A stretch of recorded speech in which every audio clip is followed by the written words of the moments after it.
Hi friends, अगर आप हमारे वीडियो को सबसे पहले देखना चाहते हैं तो अभी हमारे चैनल को सब्सक्राइब करें और बेल आइकन दबाएं। देश में मचा हाहाकार, रुपया कमजोर और महंगाई बेतहाशा के जुमलों से काम चलाए देश के 5 राज्यों में चुनाव होने वाले हैं। चुनावों की तैयारी में जुटी बीजेपी अपनी हर रैली में देश की अर्थव्यवस्था को मजबूत बनाने का दम भरती नजर आ रही है। बीजेपी का दावा है कि इसी तरह वित्तीय विकास जारी रहा तो वो दिन दूर नहीं जब हमारी अर्थव्यवस्था ब्रिटेन की अर्थव्यवस्था से आगे निकल जाएगी।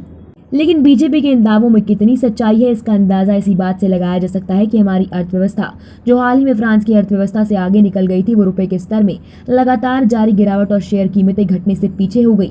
बिजनेस स्टैंडर्ड की रिपोर्ट के मुताबिक भारत अब 2 लाख करोड़ डॉलर वाले बाजार पूंजीकरण क्लब का हिस्सा नहीं।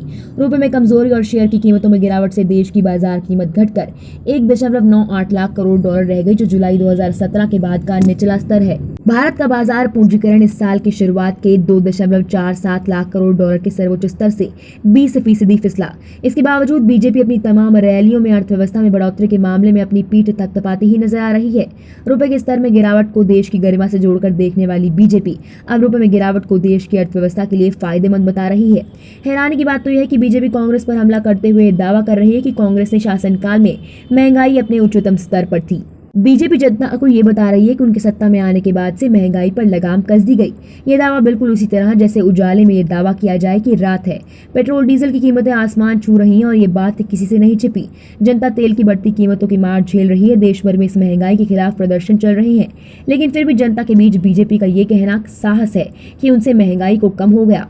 अब सवाल उठता है कि आखिर बीजेपी को यह साहस कहां से मिलता है कि वो जनता के बीच जाकर अपने उन कामों का प्रचार करे जो उसने कभी किए ही नहीं। क्या मोदी सरकार ने जनता को अपना मुरीद मान लिया है, जो अपने आका की हर बात को आंख बंद करके मान लेता है और उससे कोई सवाल नहीं करता? या फिर ये मान लिया जाए कि जनता को अब जुमले सुनने की आदत हो गई है? माइंड द न्यूज रूम की रिपोर्ट। Thank you for watching our video. अगर आपको हमारी वीडियो पसंद आई हो तो इसे लाइक जरूर करें और हमारे चैनल को सब्सक्राइब करना ना भूलें।